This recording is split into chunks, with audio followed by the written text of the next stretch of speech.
Top quality और consistent performance के लिए सिर्फ सिल्वर पंप नाम याद रखना।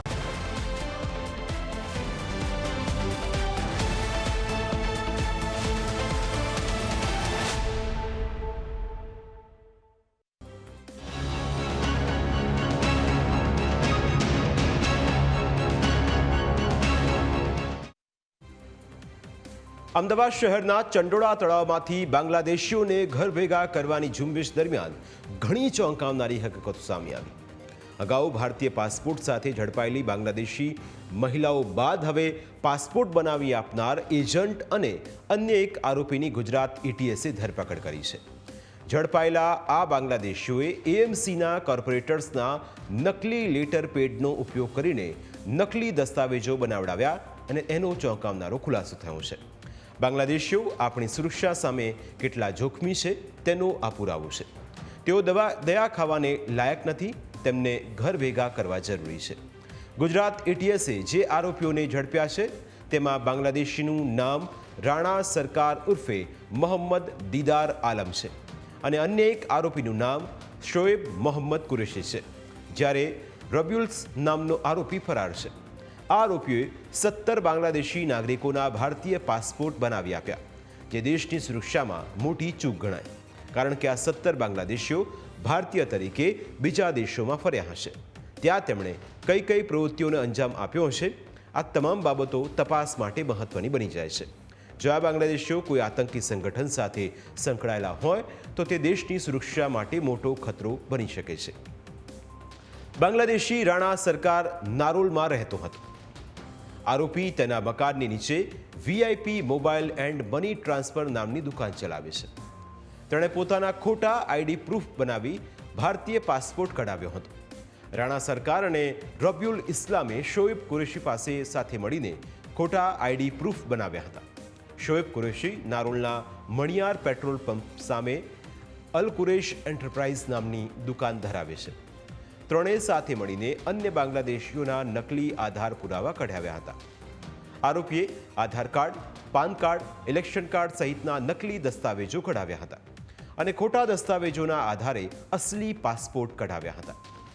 આરોપીઓની ધરપકડ બાદ તેની મોબાઈલની દુકાનમાં તપાસ પણ કરવામાં આવી, જેમાં ઘણા મહત્વના દસ્તાવેજો મળી આવ્યા છે. તપાસ દરમિયાન એટીએસને આધાર કાર્ડ, પાન કાર્ડ અને ચૂંટણી કાર્ડ મળી આવ્યા છે. આ ઉપરાંત જેમાં આરોપી રાણા સરકારનું નકલી આધાર કાર્ડ, પાન કાર્ડ, ચૂંટણી કાર્ડ મળી આવ્યું છે. આ ઉપરાંત બાંગ્લાદેશનું આઈ કાર્ડ, ભારત સરકારનું શ્રમ કાર્ડ અને બેંક ઓફ બરોડાની પાસબુક પણ મળી આવ્યું છે. આ ઉપરાંત રાણા સરકારે 13થી 14 જેટલા બાંગ્લાદેશી લોકોના બોગસ આઈડી બનાવ્યા હોવાનો પણ ખુલાસો થયો છે અને પાસપોર્ટ માટે અરજી પણ કરી હોવાની વાત છે. આ બાંગ્લાદેશી માણસોને રબ્યુલ્સ ઇસ્લામ લઈ આવ્યો હતો. તેઓ શોએબ કુરેશી પાસે બોગસ દસ્તાવેજો બનાવડાવ્યા હતા અને તેમના પાસપોર્ટ બનાવવા માટેની અરજી પણ કરી હતી. ગુજરાત એટીએસે શોએબ કુરેશીની દુકાનમાં પણ તપાસ કરી. તપાસ દરમિયાન 22 જેટલા નકલી દસ્તાવેજો મળી આવ્યા છે. આ ઉપરાંત આરોપીના કમ્પ્યુટર તથા લેપટોપમાંથી નકલી દસ્તાવેજો મળી આવ્યા છે, જેમાં 300થી વધારે પાન કાર્ડ, જન્મના દાખલા સહિતના દસ્તાવેજો સામેલ છે. આ તમામ દસ્તાવેજોનો ઉપયોગ ગેરકાયદે પ્રવૃત્તિમાં થતો હતો.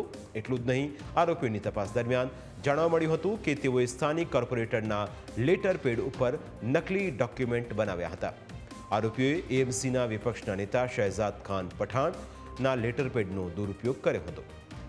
આ ઉપરાંત કોર્પોરેટર ગીતા સોલંકીના લેટર પેડનો દુરુપયોગ કર્યા હોવાનું પણ સામે આવ્યું છે અને પૂર્વ કોર્પોરેટર કમરુદ્દીનના લેટર પેડનો દુરુપયોગ કરીને નકલી ડોક્યુમેન્ટ બનાવ્યા હોવાનું સામે આવ્યું છે, જેમાં શહેજાદ ખાન પઠાણના લેટર પેડના આધારે 4 ડોક્યુમેન્ટ બનાવ્યા હતા, જ્યારે ગીતા પરમારના લેટર પેડના આધારે 15 ડોક્યુમેન્ટ બનાવ્યા હતા અને કમરુદ્દીનના લેટર પેડના આધારે 2 ડોક્યુમેન્ટ બનાવ્યા હોવાનું સામે આવ્યું છે.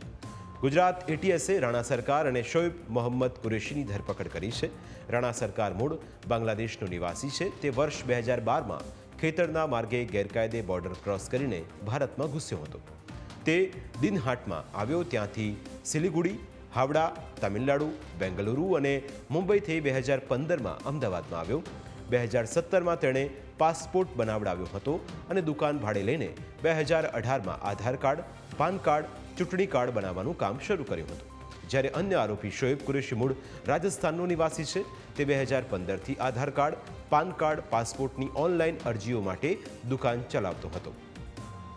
બનાવટી ડોક્યુમેન્ટ્સના આધારે આરોપીઓ દ્વારા બનાવવામાં આવતા પાસપોર્ટ ફક્ત છેતરપિંડી જ નહીં, પરંતુ એનાથી વિશેષ આતંકવાદ, જાસૂસી, દાણચોરી સહિતના અન્ય જોખમોમાં વધારો કરી શકે છે. આ આરોપીઓ ભારત વિરોધી કોઈ પ્રવૃત્તિમાં સામેલ છે કે નહીં તેની તપાસ પણ ચાલી રહી છે.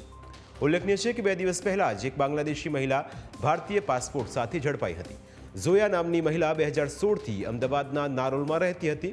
તેણે અમદાવાદના એક વ્યક્તિ સાથે લગ્ન પણ કર્યા હતા.